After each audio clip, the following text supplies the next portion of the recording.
여러분 일단 오늘 본문 말씀부터 살펴보도록 하겠습니다. 마태복음 18장 19절부터 20절입니다. 마태복음 18장 19절부터 20절입니다. 제가 읽어드리겠습니다. 하나님의 말씀을 들으십시오. 진실로 다시 너희에게 이르노니 너희 중에 두 사람이 땅에서 합심하여 무엇이든지 구하면 하늘에 계신 내 아버지께서 그들을 위하여 이루게 하시리라. 두세 사람이 내 이름으로 모인 곳에는 나도 그들 중에 있느니라. 아멘. 여러분 26년 첫 예배가 시작이 되었습니다. 오늘 또 특별히 청년 이부 친구들이랑 오늘 또 이 자리에 함께 처음 온 사람들이 있어서 오늘 우리 청년 이부가 어떤 방식으로 지금 예배가 진행되고 있는지, 어떤 방향성을 가지고 있는지 잠깐 설명을 드릴 건데, 저 바람이 너무 건조해서 잠깐 올릴게요.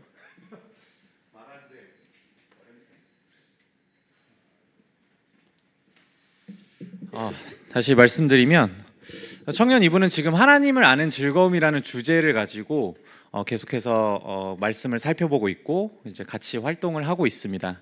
그 첫 번째 파트로 이제 저희는 기도에 대해서 살펴보고 있고, 그 함께 이제 기도에 대한 설교를 듣고 기도하는 시간들을 가지고 있습니다. 그래서 기도의 시작과 끝에 대해서 작년에 좀 살펴봤어요. 그래서 우리가 기도의 시작이 무엇이냐? 하나님 도와주십시오 라고 시작을 해서 우리는 하나님을 찬양하는 자리로 나아가게 된다라고 이제 살펴봤고요. 그 시작과 끝 사이의 기도의 여정을 지금 계속해서 살펴보고 있습니다. 우리 끝을 향해 달려가는 우리의 기도가 어떤 과정들을 겪고 있는지를 살펴보는 것들을 지금 기도의 여정 시리즈로 계속 살펴보고 있습니다. 그래서 오늘은 그 기도의 여정 시리즈 중에서 공동체의 기도, 우리가 함께 기도하는 것에 대해서 좀 살펴보려고 합니다. 총 세 부분으로 살펴볼 텐데요. 먼저 첫 번째는요, 본문이 말하는 함께 기도하는 것, 합심하여 기도한다는 게 어떤 의미인지에 대해서 살펴보겠습니다. 그리고 두 번째는 우리가 왜 함께 기도해야 하는지, 그 이유에 대해서 살펴보겠습니다. 그리고 세 번째는 우리가 함께 기도할 때 우리와 함께 계시는 분에 대해서 살펴보고 오늘의 설교를 마무리하도록 하겠습니다. 먼저 첫 번째입니다. 본문이 말하는 우리가 함께 기도한다는 것, 합심 기도의 의미는 무엇일까요? 여러분, 오늘 본문을 읽어보신 분들은 이게 좀 익숙한 기도라는 그 말씀이라는 걸 아시는 분들도 계실 겁니다. 왜냐하면 이제 기독교 신앙을 좀 오랫동안 가지신 분들은 이제 교회에서 모여서 기도하라, 함께 기도하라를 독려하기 위해서 인용하는 주된 구절이기 때문이죠. 두 가지 중에 하나였던 것 같아요. 저도 히브리서 10장 25절에 이런 말씀이 있어요. 모이기를 패하는 어떤 사람들의 습관과 같이 하지 말고 오직 권하여 그날이 가까움을 볼수록 더욱 그리하자. 이 말씀이랑 이제 오늘 읽었던 이 말씀이랑 두 개를 딱 이제 가지고 여러분 모여서 기도해야 됩니다. 그럼 하나님께서 우리의 기도를 들어주십니다. 이런 설득들을 많이 이제 교회에서 하곤 하죠. 그런 권면들을 하고. 저도 이제 전교회에서 이런 두 말씀을 가지고 많이 권면을 받았고 저도 권면을 했던 것 같습니다. 그러면서 이제 저도 매일 이제 기도 모임이 매일 있었고, 뭐 금요일에는 막 뭐라고 해야 될까, 철야 기도회 해가지고 막 12시부터 새벽 5시까지 하는 그 기도회가 매주 있었는데 거기도 매주 나가서 같이 기도를 했었던 것 같아요. 근데 이렇게 이 말씀들을 가지고 모여서 기도할 때 저는 자연스럽게 이런 생각을 했던 것 같습니다. 두세 사람이 모여서 기도한다는 이 구절을 두고 이렇게 생각했던 것 같아요. 어떤 난이도 있는 기도의 제목이 있습니다. 예를 들어 누군가의 병을 낫게 해주십시오 라는 기도의 제목이 있다고 칩시다. 근데 내가 이걸 한 10번 정도 기도하면 하나님께서 들어줄 만한 어떤 난이도 있는 기도야. 근데 10명이 한꺼번에 모여서 기도하면 하나님이 이 기도를 바로 신속하게 들어주시는 것 아닐까라는 생각을 하면서 이 말씀을 저한테 적용했던 것 같아요. 그래서 사람들이 많이 모일수록 하나님께서 기도를 더 잘 들어주시고 신속하게 들어주시는구나 정도로 이해했던 것 같습니다. 여러분들은 이 본문을 어떻게 이해하고 계시나요? 근데 놀랍게도 이 본문은요, 우리가 생각하는 더 많은 사람이 기도하면 하나님께서 더 잘 들어주실 거다라는 이 관념을 오히려 깨는 구절이었습니다. 당시 유대인들 그 랍비들의 격언에는 이런 말이 있었어요. 읽어드릴게요. 10사람이 함께 앉아 토라에 전념하고 있을 때 쉐키나가 그들 중에 거한다. 이 말이 무슨 말이냐면 이런 겁니다. 10사람이 토라, 하나님의 말씀에 전념하고 있을 때 쉐키나, 하나님의 영광과 하나님의 임재가 그들 가운데 거한다라는 유대인들의 격언이 있었습니다. 그리고 유대인들이 공동 예배를 드릴 때 최소 인원으로 하는 인원수가 있었어요. 그 인원수는 10명의 성인 남자였습니다. 그럼 이것들이 이제 유대인들 가운데는 통용되는 상식이었어요. 근데 이제 최소한의 하나님이 임재할 조건 10명을 예수님은 깨고 계신 거죠. 공동체로서의 최소 조건 2명 혹은 3명, 3명을 함께 기도할 때 하나님 아버지께서는 그들의 기도를 들으시고 예수님께서 그들과 함께 계신다라고 이야기하고 계신 겁니다. 본문은 오히려 숫자에 대한 이야기를 하고 있는 게 아니라는 걸 예수님은 이야기하고 계신 거죠. 그렇다면 이 본문이 두세 사람이 기도하는 할 때 하나님께서 이들의 기도를 들으시고 예수님께서 이들과 함께하고 계시는 이유가 무엇일까요? 이 본문이 말하는 진정한 의미는 무엇일까요? 이 부분을 살피기 위해서는요, 마태복음 18장을 우리가 전반적으로 살펴볼 필요가 있습니다.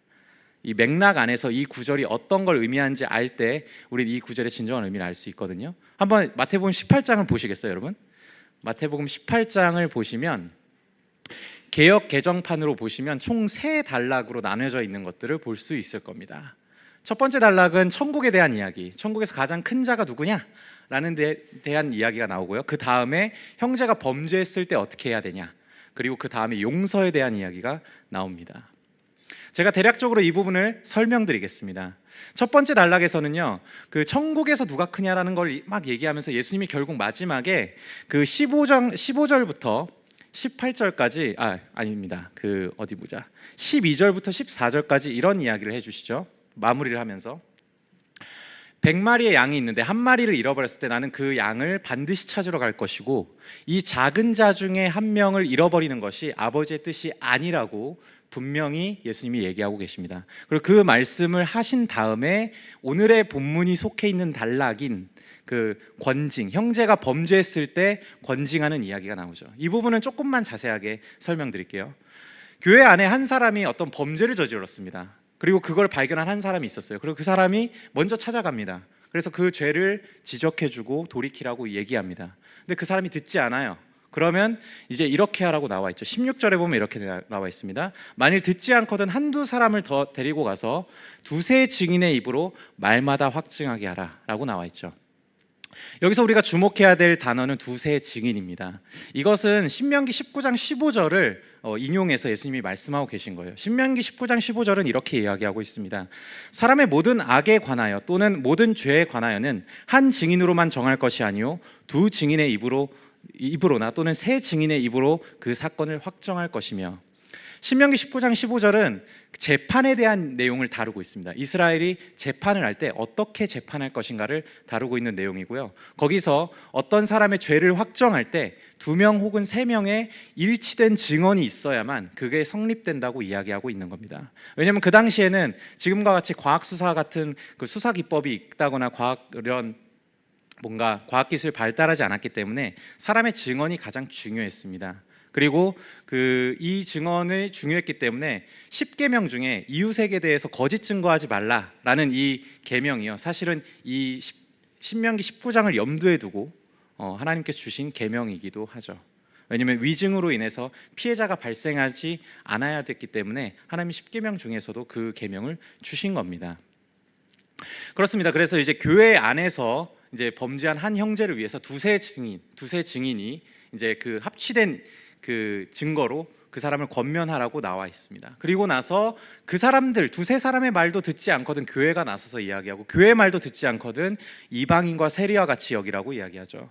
여기서 이방인과 세리와 같이 여기라는 말은 출교시키라는 얘기가 같습니다. 좀 강력하죠, 권징이.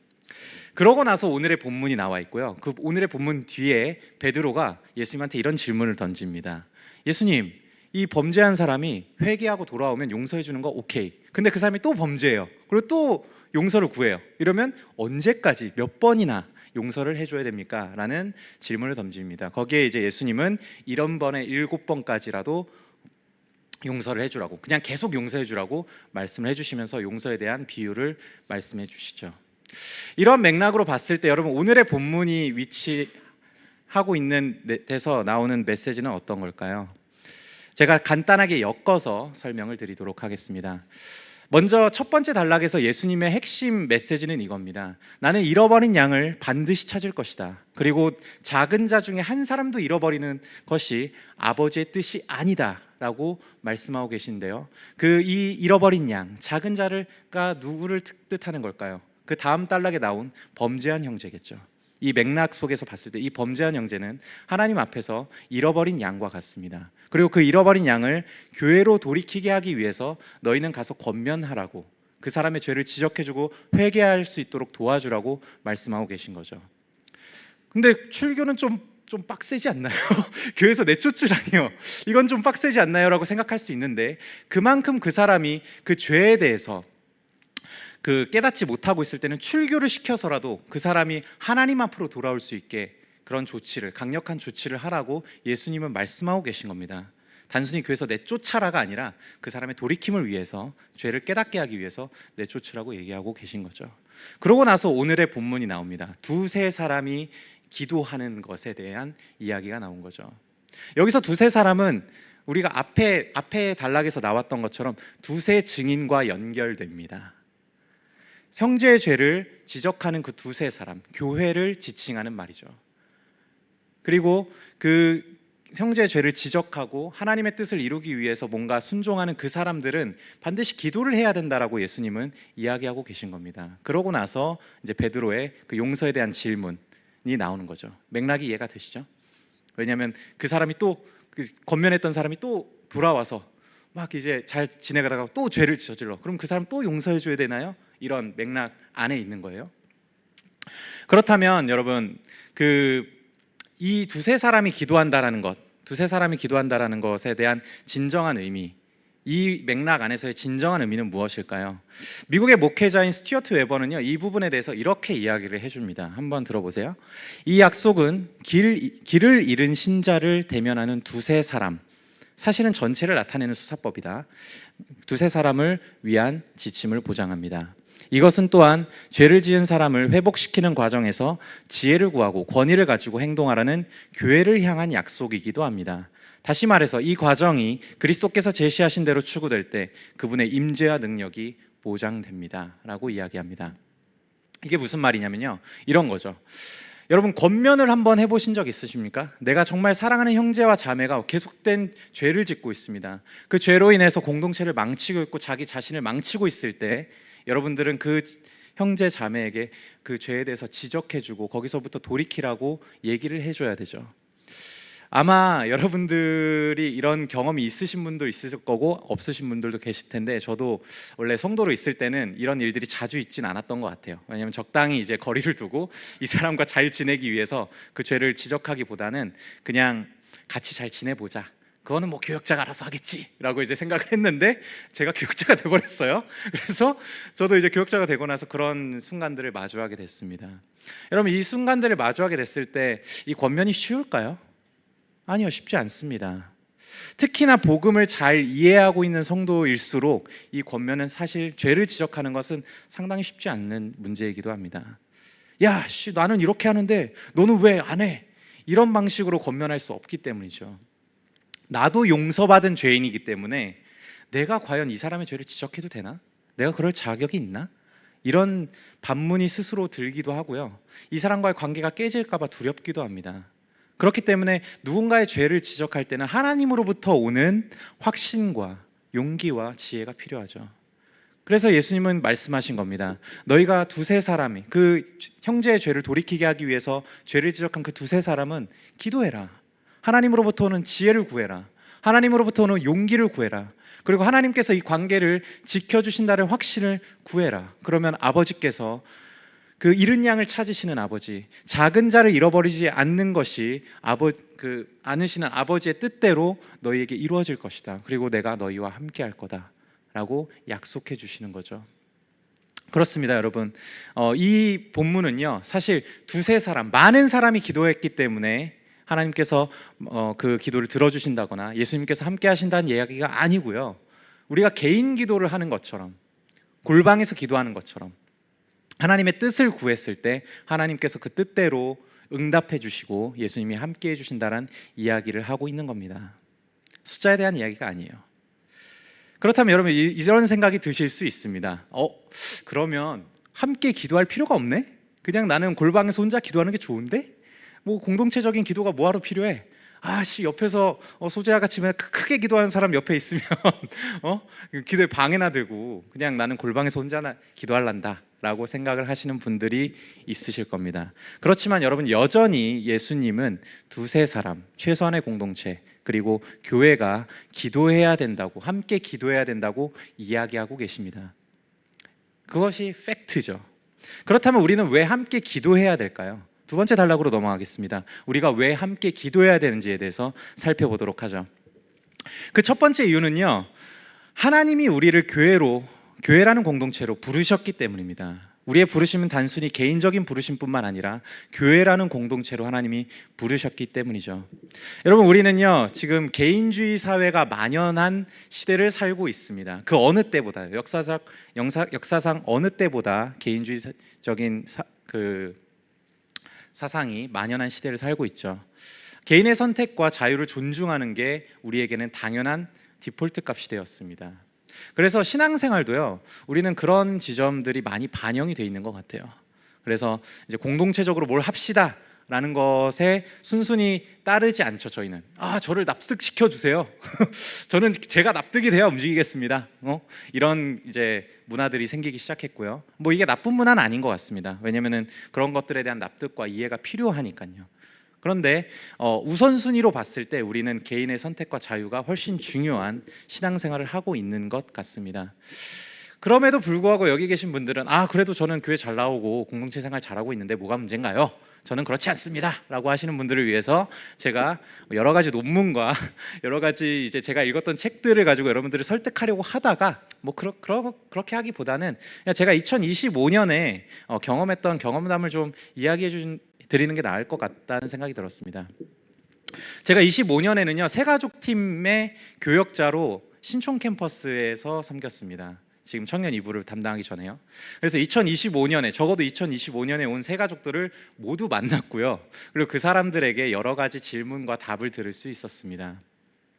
제가 교회를 처음 방문하신 분들에게 꼭 물어보는 게 있어요. 그게 뭐냐면 교회 어떻게 오셨어요? 그리고 그들에게 그럼 교회를 만약에 탐색하고 계시면 어떤 기준으로 교회를 고르실 생각이십니까? 라는 걸 꼭 물어봅니다. 그럼 대부분 이제 그 질문에 사람들은 이렇게 대답합니다. 저는요 이정규 목사님 설교 듣고 왔어요. 혹은 이정규 목사님의 설교를 듣고 들은 지인이 추천해줘서 왔어요 라고 이야기를 합니다. 거의 90% 이상이 그런 동기로 오죠. 그리고 이제 왜 그러면 교회를 알아보고 계신데 그 교회를 선택하는 본인의 기준은 무엇입니까? 라고 얘기했을 때 거의 90% 이상이 저는 설교 말씀이 제일 중요한 것 같습니다 라고 이야기를 했습니다. 이게 정확한 통계는 아니지만 제 경험적 통계 안에서는 90% 이상이었어요. 공동체를 이야기하는 사람은 정말 의외로 극소수였습니다. 이게 어떤 걸 뜻하는 걸까요, 여러분?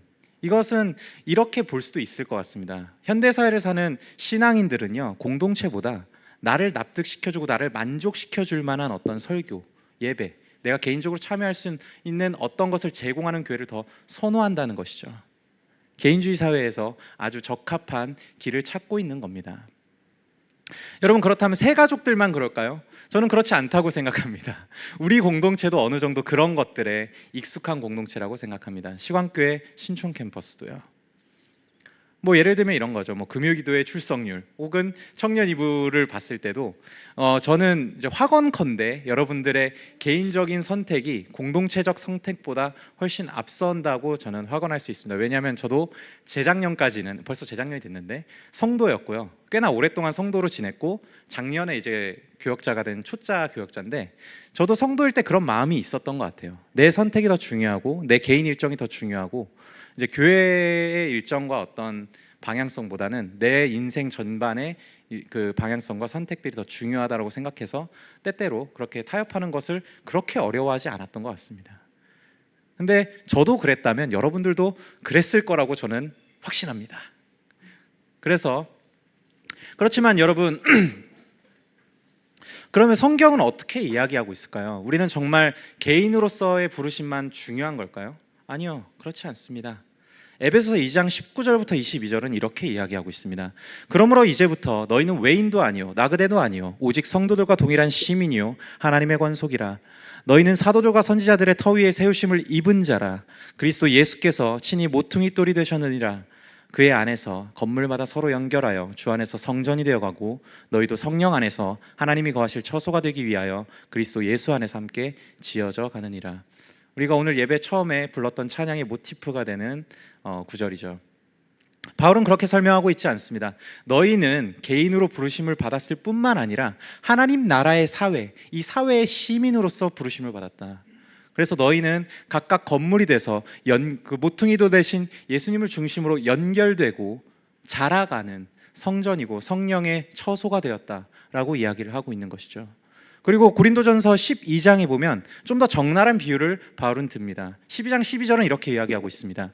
몸은 하나인데 많은 지체가 있고 몸의 지체가 많으나 한 몸임과 같이 그리스도도 그러하니라. 27절 너희는 그리스도의 몸이요 지체의 각 부분이라. 지금 시간 관계상 12절을 다 읽어드리진 못했지만 12절에는 굉장히 우리가 교회로서 그리스도의 몸된 지체로서 우리가 어떻게 부르심을 받았는지 상세하게 나와 있고 우리가 어떤 일들을 해야 되는지 나와 있습니다. 그렇습니다, 여러분. 우리는 개인으로서 하나님께 부르심을 받았을 뿐만 아니라 하나님께서는 우리를 교회의 일원으로 부르셨습니다. 성경의 다양한 약속들과 명령들을 한번 읽어보십시오. 거기에 있는 주어와 목적어를 여러분 살펴보십시오. 한 개인에게 말하는 약속과 명령은 많지 않습니다. 오히려 너희, 우리라는 단어가 훨씬 많죠. 이것만 해도 하나님께서 우리를 교회로서 부르시고 교회로서 명령하시고 약속하신다는 걸 알 수 있습니다. 아브라함이 처음에는 혼자서 부르심을 받았지만 그에게 하나님께서 약속하신 복이 무엇인가요? 너로 말미암아 큰 민족을 이루게 하리라. 큰 사회, 하나님의 백성들을 너를 통해서 부를 것이다. 하나님이 주신 복은 교회입니다. 여러분, 우리가 사는 우리의 부르심은 하나님 나라의 시민이죠. 여러분, 그렇기 때문에 우리는 함께 기도할 필요가 있어요. 함께 기도할 필요가 있습니다. 그래서 이 부분에 대해서 그 개인주의 신앙에 대한 어떤 그 경각심을 좀 가지고 경고하는 신학자 제임스 패커의 말을 읽어드리고 제가 이 첫 번째 이유에 대해서 마무리하도록 하겠습니다. 들어보십시오. 자급자족, 여기서 자급자족은 혼자서 모든 것을 그 영적인 필요들을 채우려는 시도들을 이야기합니다. 자급자족은 자아도취와 마찬가지로 그리스도의 몸 안에 절대 있어서는 안 된다. 하나님은 자신이 다른 그리스도인의 도움 없이 잘 해나갈 수 있다고 생각하는 사람들의 교만을 그냥 놓아두지 않으실 것이다. 영적 고립주의는 하나님이 보시기에 미덕이 아니라 악덕이다. 의존과 사역과 목회라는 상호성을 통해서만 그리스도인들은 진정으로 자라고 교회들은 앞으로 전진할 수 있다.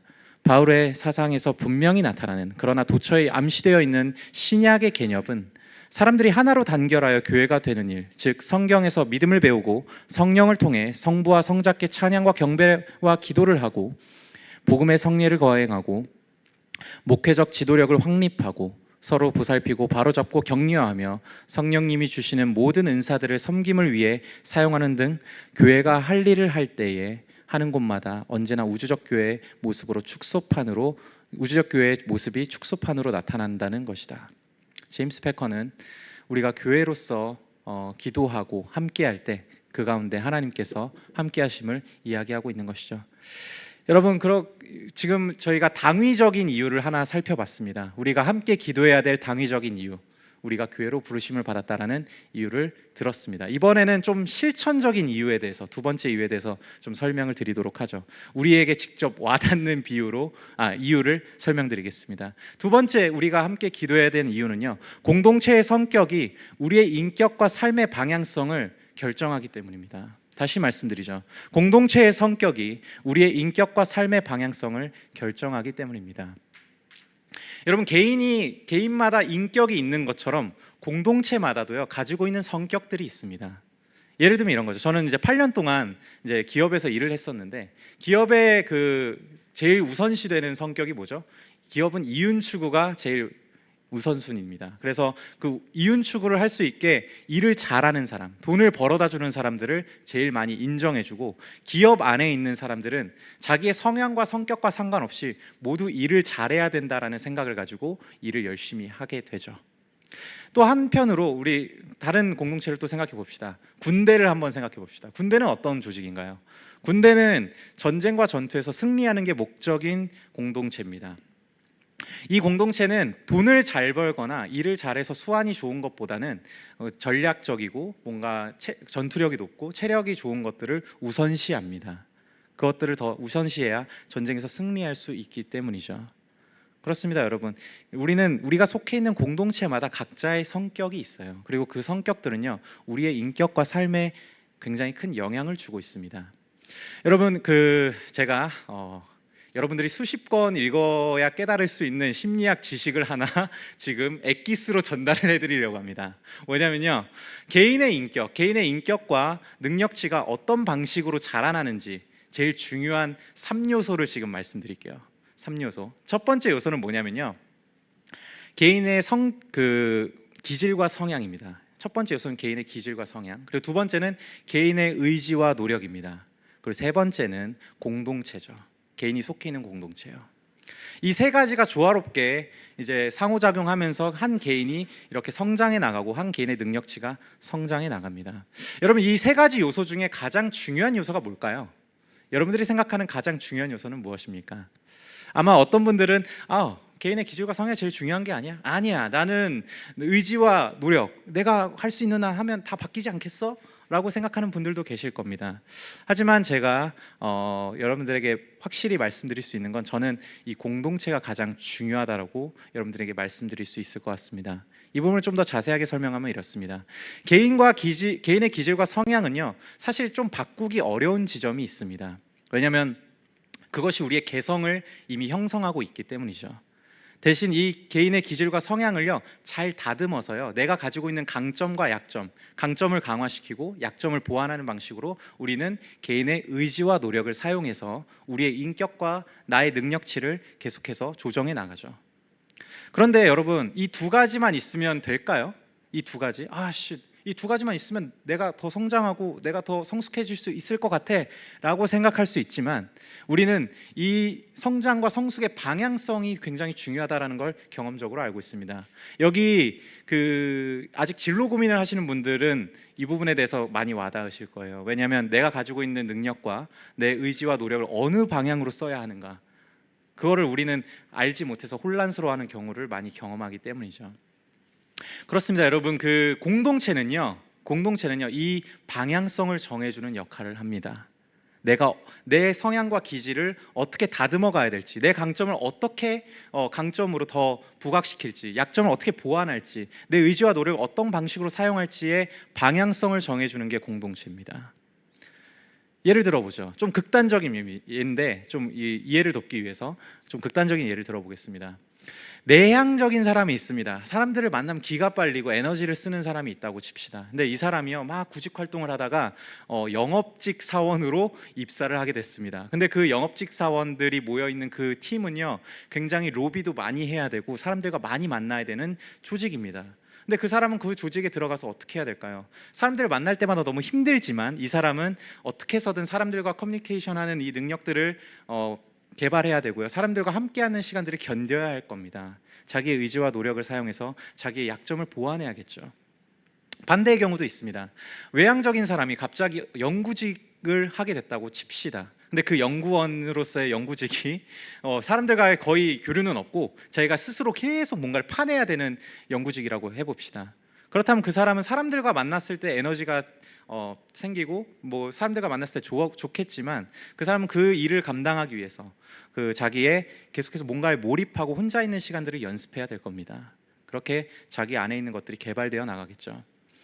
그렇습니다, 여러분. 이제 극단적인 예를 들었지만 여러분, 연구직 그리고 영업직이라는 어떤 공동체가 그 사람이 어떤 방식으로 자기가 가지고 있는 기질과 성향, 그리고 어떤 방향으로 자기의 의지와 노력을 사용해야 될지를 방향성을 결정해 줍니다. 제가 일에 대한 이야기만 했지만 우리가 1차적으로 만나는 공동체는 어떤 공동체인가요? 가족이죠. 그 다음 공동체 뭐죠? 또래 집단이죠. 그리고 우리나라의 커리큘럼 상엔 뭐 대학교를 많이 가니까 대학교 공동체 그리고 일터 공동체에서 우리는 이 공동체가 정해준 방향성대로 우리의 인격과 능력치가 개발이 되죠. 우리는 개인주의 사회를 살고 있기 때문에 내가 노력하면 나를 바꿀 수 있다라는 착각에 빠져 있습니다. 하지만 여러분, 우리는 이 공동체가 쥐어준 어떤 방향성을 넘어서 생각하기가 참 어려운 존재들입니다. 공동체의 성격에 따라서 우리가 형성된다는 이야기죠. 그렇다면 교회 공동체는 어떤 성격을 가지고 있을까요? 교회 공동체가 추구하는 성격은 무엇일까요? 로마서 15장 5절에서 6절은 이렇게 이야기하고 있습니다. 이제 인내와 위로의 하나님이 너희로 그리스도 예수를 본받아 서로 뜻이 같게 하여 주사 한 마음과 한 입으로 하나님 곧 우리 주 예수 그리스도의 아버지께 영광을 돌리게 하려 하노라. 바울은 이렇게 얘기하고 있는 겁니다. 교회 공동체의 정체성과 성격은 예수 그리스도라고요. 그분을 닮고 본받는 거라고요. 그래서 그분이 그렇게 하셨듯이 하나님의 영광을 구하면서 추구하면서 나아가는 것이 교회 공동체의 정체성과 성격이라고 이야기하고 있습니다. 앞서 살펴본 대로 교회는 예수님의 지체라고 우리는 살펴봤죠. 그렇다면 여러분, 우리는 교회 안에서 우리가 어떻게 형성되고 있을까요? 우리는 과연 예수님을 닮아가고 있을까요? 이게 참 어려운 지점이고 참 힘든 지점이긴 한데, 교회가 만약 예수님을 온전히 담고 있지 않다면, 교회라는 공동체의 성격이 예수님을 온전히 담고 있지 않잖아요. 그러면 교회에 속한 우리 개개인들도요, 그것에 영향을 받고 우리도 그 왜곡된 부분들로 계속 형성되어 갈 수밖에 없습니다. 공동체를 뛰어넘을 수 없기 때문이죠. 우리는요. 제 얘기를 좀 더 해드리도록 하죠. 저는 전에 다니던 교회에서 이러한 신학이 있었습니다. 개개인별로 물어보면 모두가 그렇게 말하지 않았지만 그 교회가 모였을 때 교회적으로 그 굴러가는 어떤 한 신학이 있었습니다. 뭐냐면요, 개인이 어떤 문제가 터져요. 문제가 생겨요. 우리 인생에 많은 문제들이 있죠. 그 문제가 있었을 때 교회에선 이렇게 진단합니다. 네가 문제가 생긴 이유는 하나님께서 너를 회개시키게 하기 위해서야. 너의 죄 때문이야. 혹은 악한 영적 세력 때문이야 라는 옵션만 주어졌습니다. 그래서 너의 문제를 해결하기 위해서 네가 회개하거나 하나님의 뜻대로 더 살기를 노력하거나 네가 막 더 열심히 뭔가 신앙생활을 해야 돼라는 그 컨센서스가 모두 이제 사람들에게 있었던 거죠. 근데 여러분, 살다 보면 해결되는 문제가 있고 해결되지 않는 문제가 있잖아요. 심지어 고린도후서 12장에 보면 바울도 사탄의 가시를 빼달라고 하나님께 기도했지만 하나님은 네 은혜가 족하다 하면서 그 문제를 일평생 삶 가운데 같이 가져가게 하십니다. 그런 문제들이 있어요, 우리에게는. 근데 그 교회에서는 그런 신학이 통하지 않았습니다. 문제가 있으면 다 너의 믿음에 문제가 있거나 너 죄 때문이야. 그래서 사람들은 정말 열심히 기도했습니다. 이 문제를 해결하기 위해서.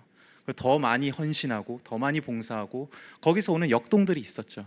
하지만 저는 계속해서 제 안에 피로해졌습니다. 왜냐하면 제가 기도하면 기도할수록 더 열심히 하면 할수록 해결되지 않는 이 문제는 나에게 뭔가 계속해서 문제 제기를 하는 것 같았거든요. 너 믿음이 안 좋은 거 아니야?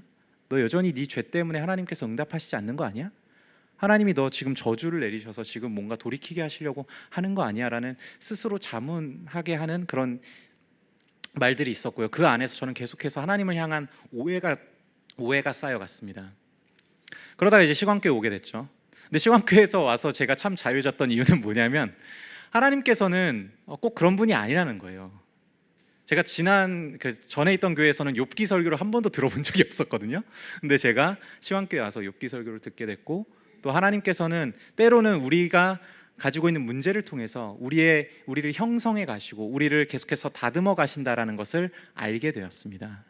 하나님이 부재하시는 것 같은 순간들, 하나님이 감각되어지지 않는 그 순간들이 내가 믿음이 없어서, 내가 단순히 뭔가 하나님 앞에 잘못해서 하나님이 나를 이렇게 버려두신 그 시간들이 아니라, 사실은 그 시간마저도, 하나님이 부재하신 것 같은 그 순간마저도 하나님의 임재의 다른 모습이라는 것을 저는 시광교회 와서 알게 됐어요. 복음을 듣고 나서. 그러고 나서 굉장히 자유로워졌죠. 그리고 제 인생은 버릴 것 없는 하나님 앞에서의 선물이 되었습니다. 그렇습니다, 여러분. 우리는요, 공동체가 가지고 있는 어떤 신학, 공동체가 예수님을 닮아가고 있는지 없는지가 굉장히 중요합니다. 우리의 신앙 형성에도 굉장히 중요하죠. 그렇다면 시광교회는 완벽한 교회일까요? 저는 그렇지 않다고 생각합니다. 저도 이제 2018년에 처음 와서 한 2년 정도는 시황교회가 진짜 최고인 줄 알았어요. 근데 그 이후로 시황교회 사람들과 더 깊어지고 이렇게 알게 되면 될수록 우리 교회도 죄인들이 모인 집단이고 문제가 참 많구나 라는 생각이 들었습니다. 우리도 예수님을 계속해서 닮아가야 되는 공동체라는 생각이 들었어요. 그래서 지금은 새 가족들 오잖아요. 그러면은 그분들한테 꼭 이 말씀을 드립니다. 시황교회는 절대 다른 교회보다 낫지 않습니다. 들어오시면 여기도 문제가 아주 많은 죄인들의 집단입니다 라고 저는 소개합니다. 그렇지만 여러분 우리가 이렇기 때문에 이런 공동체의 어떤 성격 그리고 이 예수님을 닮아 있냐 아니냐가 우리의 개인의 삶에 굉장히 큰 영향을 미치고 있기 때문에 우리는요 교회를 위해서 기도해야 합니다. 함께 모여서 기도해야 돼요. 그리고 우리가 공동체 안에서 어떤 형제가 죄를 짓고 있는데 그것을 계속해서 방치해 두잖아요. 그럼 그 방치해 둔 그 죄가요 공동체로 또 퍼집니다. 그리고 공동체가 예수님을 더 닮지 못하게 하죠. 그럼 그 예수님을 닮지 못한 공동체는 또 나를 형성하게 됩니다. 그렇기 때문에 여러분 우리는 공동체를 위해서 그리고 공동체에 아직 하나님께 돌이키지 않는 그 형제를 위해서 자매를 위해서 나를 위해서 여러분을 위해서 기도해야 하죠. 함께 모여서 기도해야 됩니다. 하나님의 용서와 자비를 하나님의 확신과 지혜를 구하면서 우리는 공동체적으로 기도해야 하죠. 그럴 때 우리는 세상이 보여줄 수 없는 놀라운 일들을 경험하게 될 겁니다. 세상은 도저히 보여줄 수 없는 놀라운 일들이요. 이 부분에 대해서 한 가지 예를 한번 들어보도록 하겠습니다. 이건 실화고요. 굉장히 비참하고 그렇지만 또 아름다운 한 일화입니다. 미국의 목회자 중에 고든 맥도날드라는 분이 계십니다. 이분은 이제 그레이스 채플이라는 교회를 담임하고 계신 목사님이시고요. 그리고 인터바시티라고 이제 전 세계 기독 학생회의 회장까지 영임한 굉장히 영향력 있는 목회자였습니다. 그리고 이분이 쓰신 책 중에 내면 세계의 질서와 영적 성장이라는 책이 있는데요. 이거는 저도 되게 좋게 읽었던 책이었던 것 같아요. 작가로서의 어떤 영향력도 굉장히 있었던 분이었습니다. 근데 이분이 목회의 정점을 찍고 있을 때 1987년에 목회의 정점을 찍고 있을 때 이분이 자기 죄를 고백하는 일이 벌어집니다. 알고 보니까 이분은 한 가지 죄를 숨기고 있었어요. 뭐냐면 불륜 사실을 숨기고 있었거든요. 근데 이것의 양심에 너무 가책을 느낀 나머지 교회 장로님들과 그리고 자기가 신뢰하는 리더십들에게 자기의 죄를 고백하고 자기는 좀 회개하는 자리로 가야 될 것 같다고 이야기합니다. 그리고 그 교회 장로들과 그 리더십 그룹들은 멘토링 그룹을 만들어서 그 고든 맥도날드 목사님을 권징했습니다. 자숙 시간을 갖게 만들었죠. 교회에서 가이드를 주고 그것을 맥도날드 목사님은 철저히 따랐습니다. 자숙의 시간을 2-3년 정도 지내고 나서 그 사이에 그 아내 게리 맥도날드와의 관계도 계속해서 다시 재정립하려고 노력했고 그들은 좋은 부부관계가 되었고요. 2-3년 동안 계속해서 그 멘토 집단들, 교회 장로들과 그 리더십들이 함께한 그 멘토 집단들의 지도를 받으면서 그 회개의 시간을 가졌죠. 그리고 놀랍게도 3년 뒤에 그레이스 채플 교회는요. 그 멘토링 집단이 이제 이 고든 맥도날드의 신앙이 회복되었다라는 소식을 듣고 나서 그 목회자를 다시 재청빙합니다. 다시 청빙해요. 불륜을 저질렀던 그 목사를 다시 자신의 담임 목사로 청빙하는 일이 벌어지죠. 저는 물론 여러분 제가 지금 불륜을 뭐 이렇게 옹호하거나 그것도 그냥 죄니까 이해해 주십시오 이런 얘기를 하는 것이 아닙니다. 이건 굉장히 심각한 죄입니다.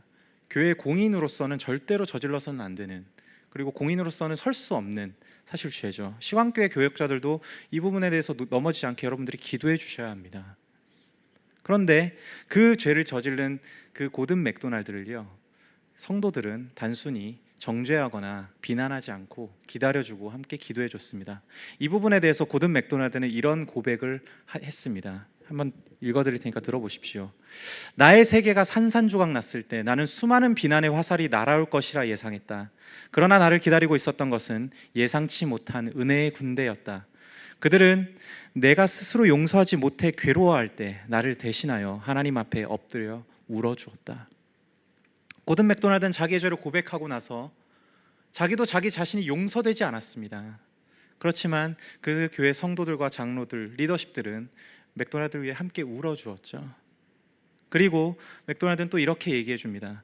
무너진 세계를 재건하는 일은 결코 혼자서 할 수 있는 일이 아니다.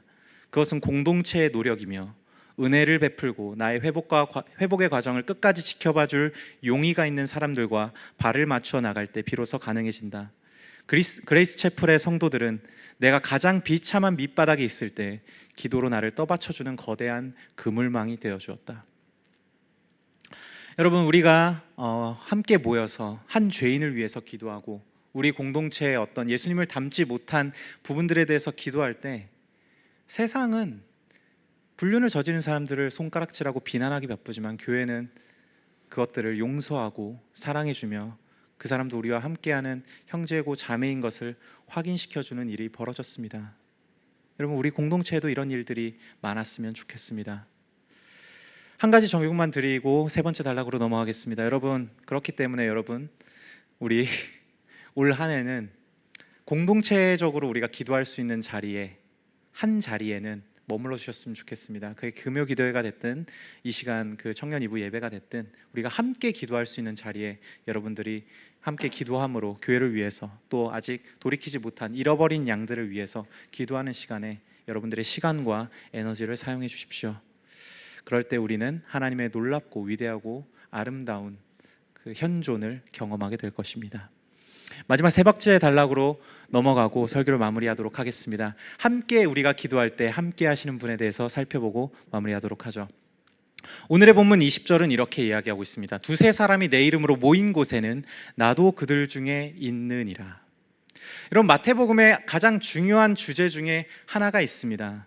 마태복음 처음 1장에서 나타나고 마지막까지 나타나는 뭔가 수미상관으로 인클루지오로 나타나는 한 주제가 있어요. 중요한 한 주제가 있습니다. 그것이 뭔가요? 그것은 바로 임마누엘입니다. 마태복음 1장 23절은 이렇게 나와 있습니다. 보라, 처녀가 잉태하여 아들을 낳을 것이요 그의 이름을 임마누엘이라 하리라 하셨으니 이를 번역한즉 하나님이 우리와 함께 계시다 함이라. 그리고 마태복음 28장 20절 가장 마지막 절입니다. 여기서 예수님이 이렇게 말씀하십니다. 내가 너희에게 분부한 모든 것을 가르쳐 지키게 하라. 볼지어다 내가 세상 끝날까지 너희와 항상 함께 있으리라. 함께 있다. 하나님이 우리와 함께 계시다라는 임마누엘이 마태복음의 시작과 끝을 관통하고 있습니다. 이게 아주 중요하죠. 마태복음은 이걸 얘기하고 싶은 겁니다. 하나님께서 우리와 함께 하시기 위해서 어떤 일들을 하셨는지, 어떤 일들을 하실 건지에 대해서 이야기하고 있는 것이죠. 오늘의 본문도 그 맥락 안에 있습니다. 20절, 두세 사람이 내 이름으로 모인 곳에는 나도 그들 중에 있느니라. 그들과 함께 있다고요. 여러분, 이것은 굉장히 은혜로운 말씀입니다. 우리는 너무 당연하게 여기지만 이거는 굉장히 은혜로운 말씀이에요. 왜냐하면 우리는 하나님과 함께 하기를 원치 않는 죄인들이기 때문입니다. 여러분, 창세기 1장과 2장을 보십시오. 거기에 최초의 인류는 하나님께서 함께 하셔서 그들과 행복을 나누고 사랑을 나누기 위해서 함께 그들을 지었지만 최초의 인류, 아담과 하와, 최초의 공동체, 최초의 교회는 하나님과 함께 하기를 원치 않았습니다. 그들만의 왕국과 사회를 만들기 위해서 하나님을 떠나려고 했죠. 그리고 아까 언급했던 것처럼 아브라함이 복으로 받았던 그 큰 민족 이스라엘은 어떤가요? 그 이스라엘은 마찬가지였습니다. 하나님은 그 이스라엘을 통해서 출애굽기 19장에 보면 이렇게 나와 있어요. 그 이스라엘을 제사장 나라로 불러서 그 이스라엘을 통해서 모든 열방과 민족들이 하나님 앞으로 돌아오는 것을 하나님은 디자인하셨습니다. 하지만 그 이스라엘 백성들은 그 제사장 역할을 잘했을까요? 아니요, 그렇지 못했습니다. 그들은 자기들의 어떤 풍요로움을 위해서라면 하나님을 기꺼이 버리기도 하고 이용하기도 하고 다른 신을 섬기기도 하고 하나님과 다른 신을 동시에 섬기기도 했죠. 그들은 하나님과 함께하는 것이 그렇게 중요하지 않았습니다. 그리고 이스라엘 백성들만 그랬을까요? 아니요. 여러분, 교회사를 한번 공부해 보시거나 읽어 보시면 교회사 가운데 다양한 영적 리더들 그리고 교회 안에 다양한 분쟁들이 사실은 하나님의 뜻을 이루기 위한 분쟁이라기보다는 자신의 개인의 이득과 영달을 위해서 교회들이 싸우고 이렇게 반목한 사건들을 우린 계속해서 볼 수 있습니다. 교회사뿐만 아니라 우리 시광교회 안에서도 지금 그런 일들이 실제로 벌어지고 있죠. 우리는 하나님과 별로 함께하고 싶지 않은 죄인들입니다. 개인의 삶과 내 삶을 영위하는 것이 훨씬 중요한 사람들이죠. 그런데 여러분, 그분이 우리와 함께 하시기 위해서 이 땅에 오셨습니다. 또 다른 이름으로 오셨죠. 그 이름이 무엇일까요? 바로 예수 이름입니다. 마태복음 1장 21절은 이렇게 이야기하고 있습니다. 아들을 낳으리니 이름을 예수라 하라. 이는 그가 자기 백성을 그들의 죄에서 구원할 자심이라. 하나님은 우리와 함께 하시기 위해서, 우리가 하나님과 함께 하기를 원치 않기 때문에, 죄로 인해서 그 하나님과 함께 하기를 원치 않기 때문에 하나님께서는 본인이 직접 이 땅으로 오시기를 선택하셨습니다. 그리고 우리의 죄의 문제를 해결하고 우리와 함께 하시기 위해서 예수 이름으로 오셨죠. 그리고 그분은 이 땅에서 그 이름대로 살아가셨습니다. 그는 아까 설명드린 대로 잃어버린 양들을 위해서, 잃어버린 자기의 백성들, 작은 자들을 찾기 위해서 이 땅에 오신 것이죠. 그런데 그분은 이 땅에 오셔서 계속해서 자기 백성들을 돌보고 하나님께로 돌이키라고 외치셨습니다. 천국 복음을 전하시고 병든 자를 고치시며 약한 자를 일으켜 주셨죠. 하지만 그들의 백성은 어땠습니까? 그 백성 공동체는 하나님을 따르기보다는, 그 교회 공동체 하나님을 따르기보다는 오히려 하나님, 이 땅에 오신 하나님을 출교하고 권징했습니다. 그들의 공동체에서 내쫓았죠. 십자가에 못 박으라고요. 십자가에 못 박으라고요. 그분을 정죄했습니다. 죄 없으신 그분을 정죄했죠. 그리고 그 자기 백성들을 찾으러 온 그분은요, 잃은 양을 찾으러 온 그 선한 목자는 자기가 도살장에 끌려가는 어린 양처럼 십자가로 끌려가셨습니다. 그리고 거기서 하나님께 버림을 받으셨죠. 그분은 삼위의 하나님과 그 어떠한 공동체보다 그 확실한 그 삼위 하나님의 공동체를 누리시던 분이셨습니다. 하지만 그 공동체에서 출교당하셨습니다. 추방당하셨습니다. 하나님의 버림을 받으셨죠. 그 이유가 무엇인가요, 여러분? 우리는 원래 하나님과 함께할 수 없는 죄인들입니다. 그렇지만 그분께서 우리와 자리를 바꿔주심으로, 영원히 함께 하시던 그분과의 자리를 바꿔주심으로 우리는 그리스도 안에서 이제 하나님과 함께 할 수 있는 지체가 되었습니다. 여러분, 그리스도께로 오십시오. 그리스도께로 오십시오. 그리고 우리가 함께 기도합시다. 하나님께서 베푸신 은혜를 기억하면서 우리가 교회를 위해서, 그리고 교회의 한 지체를 위해서 기도합시다. 우리 찬양 하나 하고 기도하고 마치도록 하겠습니다.